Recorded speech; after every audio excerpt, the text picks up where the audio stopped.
So going from straight to curly seems like it's a complicated task, and sometimes we don't feel like we have the time.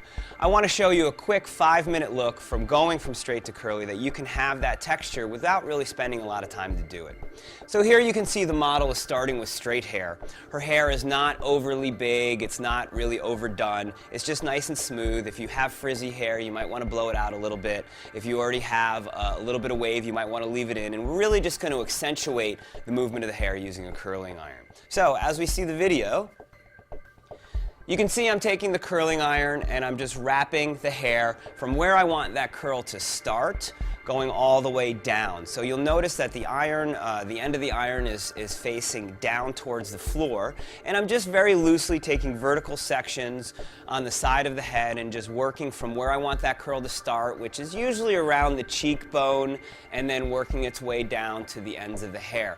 Now again, you can twist it a little bit, you can wrap it around. The iron is on as hot as it can go. We really want to set as much curl as possible. We don't need to take really small sections, and we also, if you'll notice, the iron is about 1 inch to 1.5 inches large. So we're really just taking large sections just to put in a lot of movement and texture in the hair.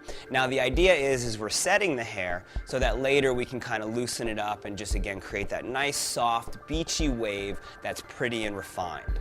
So as we continue on, you'll notice I'm making sure that the hair is hot, that I don't want to just wrap the curling iron in and then just let it sit and let it drop very quickly. I need to make sure that the hair all the way through from where the hair is touching the iron all the way through to the outside is actually getting heated up so that that hair is setting, so that I have the look that I'm looking for. That sometimes if we get too impatient and we curl really fast, then the look doesn't look the way we want it to, and then we get frustrated. So it's better to take a little bit more time to make that look the way you want it to, instead of trying to fix it over and over again. And as you can see here, I've actually switched to a different curling iron just to show that you have versatility with the curl. This one is our Diana the Hunter, where it actually has a higher heat setting and it has a different tongue. So as we've mentioned in the past, curling irons are changing. So really the idea is whatever works best for you, whatever iron is the easiest for you to work with and gets you the result that you want. And again, you don't need to use a small tongue, and I really don't want to see you working from the ends up. I'd rather you work from where you want that curl to start all the way down. And you know, the ends you can kind of curl in later on, which we'll show you, or you can just let them be and let them be a little more straight depending on the look that you want to create. Now, as far as the way and direction in which you're wrapping the curl, if you notice, I'm just kind of working from the left and to the right. You can work that curl in different directions. You can twist it. You can really play with it a little bit more. It's totally up to you. Don't feel too like stiff or like it has to be a certain perfect way, because the idea is we're going to really just create that nice, soft, loose movement.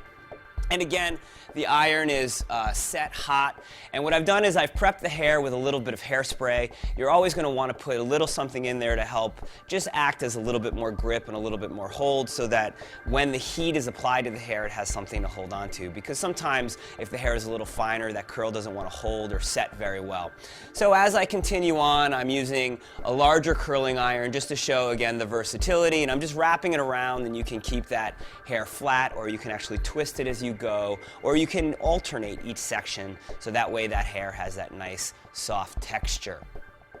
And again, just to finish off in the fringe, I just want that hair to come back, so I'm just taking that iron and I'm just following it through in the back. And then if there's any hair that's left out in the ends that I do want to see curly, that's when I will then take the iron and just roll it up from the ends and give it that nice soft bevel.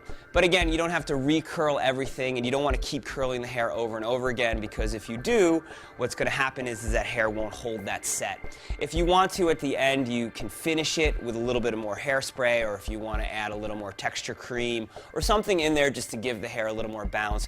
But don't be afraid to touch it or play with it, and let that curl express itself.